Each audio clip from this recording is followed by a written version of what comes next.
जय जगन्नाथ स्वागत करुछि trending news channel को एबे जा किछि बड़ लेटेस्ट अपडेट आसुछि आम आईएमडी आम भारतीय पाणीपाग विज्ञान केंद्र तरफ कि शीतर प्रभाव आज खूब अधिक मात्रा आहुरी वृद्धि पाइब किछि जिला मानकर पारद पाखापाखि 4 ରୁ 5 डिग्री पर्यंत आज संध्या पाखर डाउनफॉल हेबार मध्य संभावना अछि।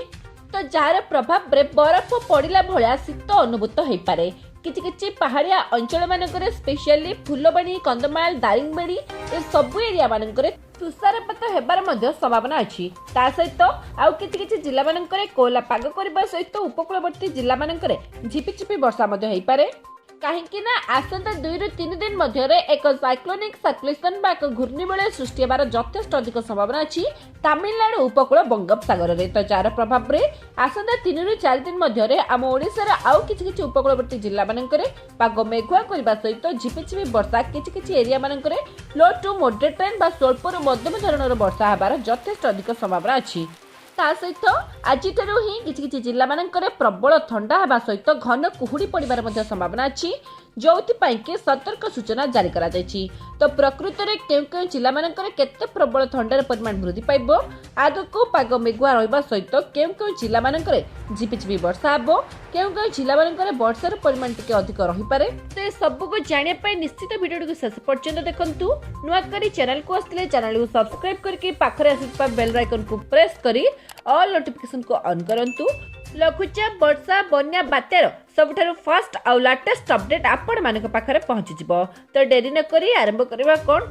तो एबे जा किछि बड़ लेटेस्ट अपडेट आसुची आम आईएमडी आम भारतीय पाणीपाग विज्ञान केंद्र तरफ रु आम आंचलिक पाणीपाग विज्ञान केंद्र भुवनेश्वर तरफ रु मध्य आज संध्या बा रात्रि ठारू आम ओडिशार अधिकांश जिला मानकर पारद डाउनफॉल हेबो पाखापाखि 4 ରୁ 5 डिग्री पर्यंत ता माने खूब अधिक मात्रा रे शीतर लहरी वृद्धि पाइब सारा ओडिशा रे स्पेशली पहाड़िया अंचल मानकर जेमिति कि सुंदरगढ़ केन्दुझर मयूरभंज ता सहित कोरापुट मालकानगिरी कंदमाल कलाहांडी फुलबाणी ए सब जिला मानकर ठंडार परिमाण खूब अधिक मात्रा रे वृद्धि पाइब।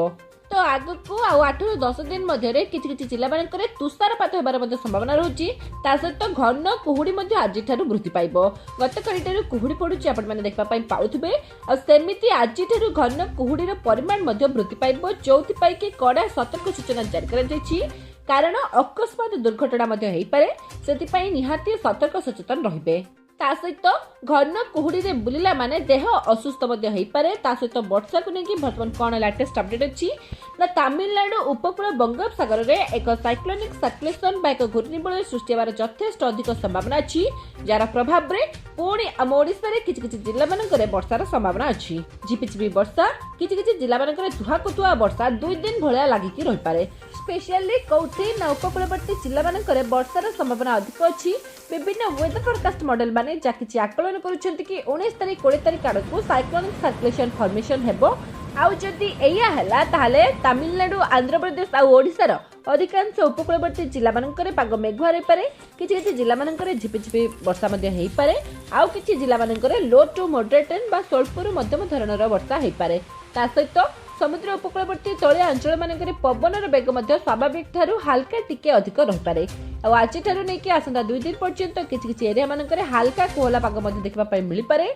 तो आगको केउ जिला मानकर केते प्रबल वर्षा हेबो ए जो घूर्णिबलयटी सृष्टि हेबो तार प्रभाव रे आगको जाबे कि क्लियर विजुअल आसीबो वेदर फोरकास्ट मॉडल तरफ रु संगे संगे मु अपलोड कर देबी आपण मानक पाखरे पहुंची जिवो।